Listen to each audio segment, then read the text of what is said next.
If you're one of the many people holding your breath for what feels like inevitable news of Silent Hill 2 Remake being delayed beyond 2023, don't fret too much because the good people at Harvester Games have created a wonderful little work of art tailor-made to tide you over.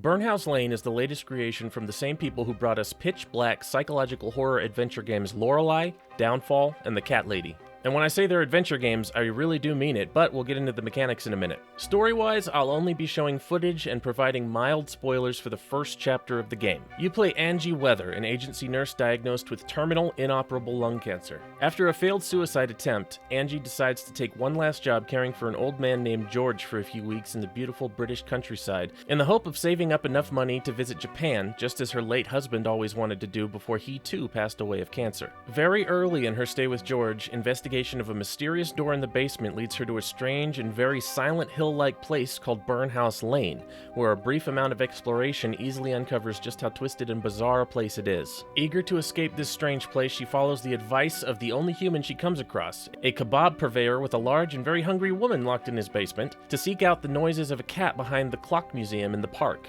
After a series of point-and-click adventure puzzles, Angie meets a large, twisted, and smooth-talking creature known as the Burned Cat, who informs her that there can be a cure for her cancer if she's willing to perform 5 tasks to the letter, with her first task being to deliver an evil man to the Burned Cat, so that the man may pay for his numerous crimes. At that, you awake in the guest room of George's house with memories of the strange place and the promise of a cure from a bear-sized burned cat. It's an extremely effective opening and had me hooked to the point where I finished the game in only 2 sittings, which isn't exactly a small feat as the game is 7 chapters long, and each chapter takes about 2 hours to finish the first time through. This is an extremely story-driven game with genuinely hours of dialogue. All the characters you come across both in the real world and the world of Burnhouse Lane have that very Silent Hill quality where they seem basically normal, but too normal for the way they're reacting to the world around them and to Angie's questions / whatever dialogue options you choose as the outsider to this whole situation.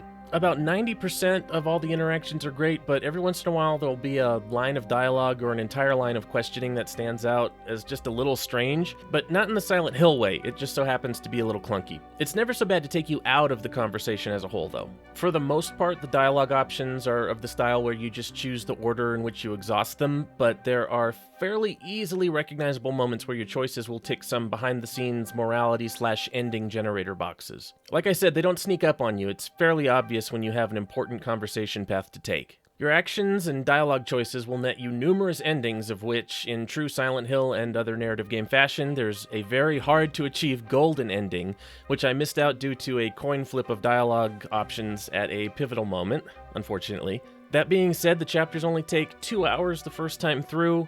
In order to get the footage for this video, I was able to get through the first chapter in about 40 minutes because I knew where everything was and how it went together. So subsequent playthroughs wouldn't be too hard to do, especially if you play on Steam Deck.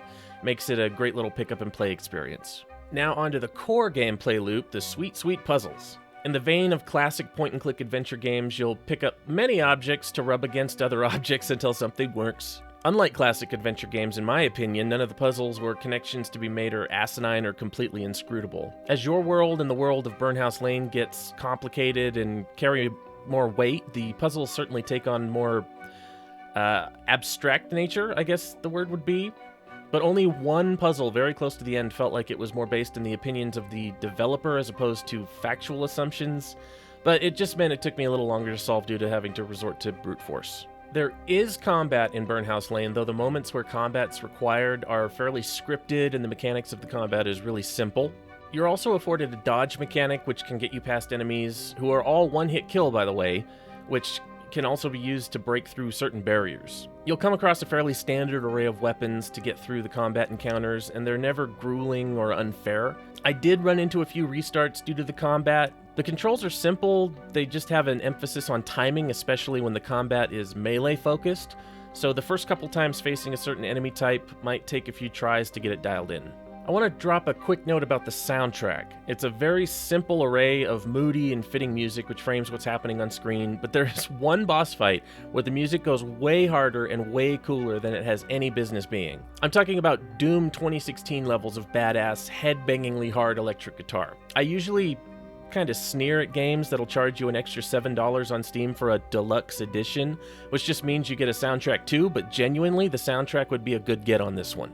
There are definite horror themes and a few very tense moments that got my heart moving a little faster, but as a whole, it's not quite on the Silent Hill level of disturbing or terrifying. Though this game is a clear love letter to Silent Hill games. In fact, in a public restroom, you come across a letter from someone named Mary about how upset she is that her husband didn't take her on a vacation he promised to. That's one of the more blatant nods to Silent Hill, but there are plenty more less obvious moments and references too. It wears its inspirations on its sleeve, for sure. The last thing I want to touch on is the art style. I absolutely love the animations and the character design. Everyone's so visually distinct in the way that it can go unnoticed because it's so expertly implemented. Also, the levels are all laid out in 2 dimensions, but they layer on top of each other in a way that kind of concerned me at first, but so quickly became natural. The game really eases you into the idea that there are these connecting, side-scrolling layers to George's house while you explore in the early moments of the game, which is knowledge that'll carry with you through the remainder of the game and the increasingly complex locales. And that's about it. I don't want to get into anything more because I truly think you should try this one and experience it for yourself. I think it's $15 on Steam, but for an extra $1.80, if memory serves, you can bundle in the soundtrack, which I cannot recommend enough. By the way, I'm not sponsored or anything, I just really loved this game. I hope you give it a try, or at least look out for some sales. If you've played the game or played it because of this video, leave a comment. I want to talk to somebody about the game, as, you know, each person will almost certainly have a different experience. Anyway, I've been Smokey Lyle, this is Horror and Cats. I will see you next time.